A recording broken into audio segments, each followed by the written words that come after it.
మరి ఈ రోజు ఇక్కడికి వచ్చిన మిత్రుల ద్వారా 4 కోట్ల తెలంగాణ ప్రజల్ని నేను అడగదలుచుకున్నా.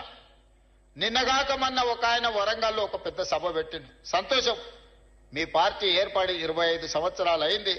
మీరు వజ్రోత్సవాలు విజయోత్సవాలు ఏం చేసుకున్నా మాకేం అభ్యంతరం లేదు. ప్రజాస్వామ్యంలో ఇది ఒక భాగం.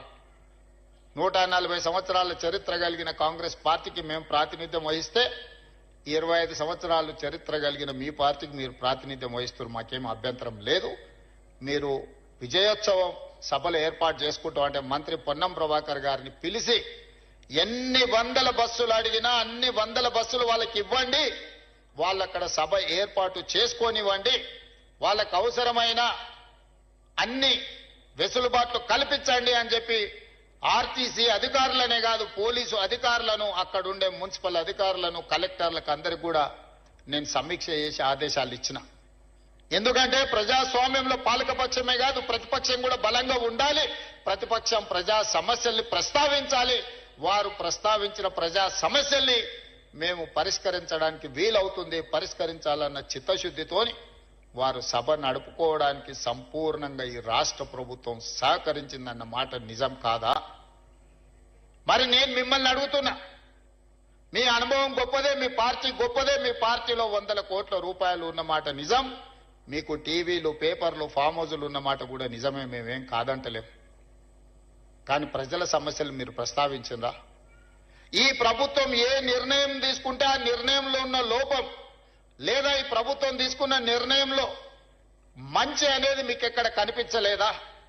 మీ అనుభవంతో మంచిని అభినందిస్తూనే ప్రభుత్వాన్ని భుజం తడుతూనే మా వైఫల్యాలను ప్రశ్నించి ఆ ప్రశ్నించడం ద్వారా ప్రజా సమస్యలను పరిష్కరించడానికి మీరు అక్కడ మాట్లాడి ఉంటే నిజంగానే ప్రజలు మిమ్మల్ని అభినందించి ఉండేవాళ్ళు.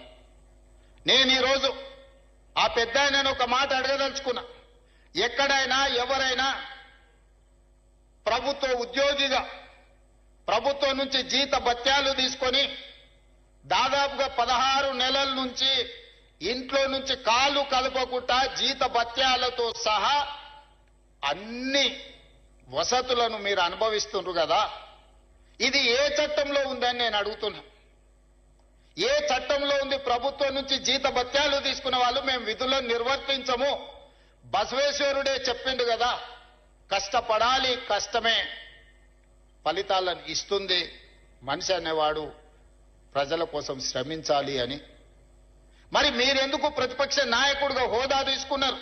ఇప్పటి వరకు 65 లక్షల రూపాయల జీతం తీసుకున్నారు, బంగళా తీసుకున్నారు, కారు తీసుకున్నారు, వసతులు తీసుకున్నారు.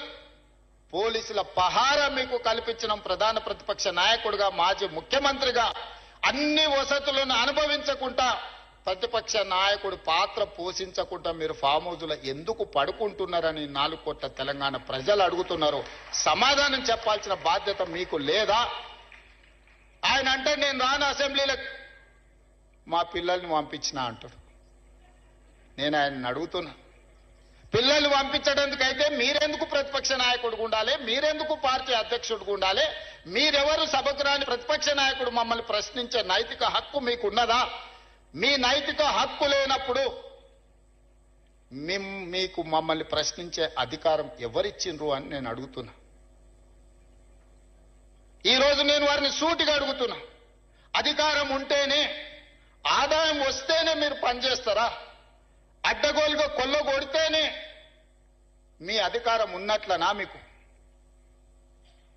ప్రజలు కష్టాలలో ఒకవేళ ఉంటే ప్రజల దగ్గరికి ఎందుకు వెళ్తలేరు? మా దగ్గరికి రాలే, అసెంబ్లీకి రాలేదు, మమ్మల్ని ప్రశ్నించడానికి, మా కళ్ళల్లో చూడడానికి నీకు ఏదైనా భయం ఉంటే మరి నిన్ను ప్రతిపక్ష హోదా ఇచ్చిన ప్రజల దగ్గరికి మీరు ఎందుకు వెళ్తలేరని నేను వారిని అడుగుతున్నా.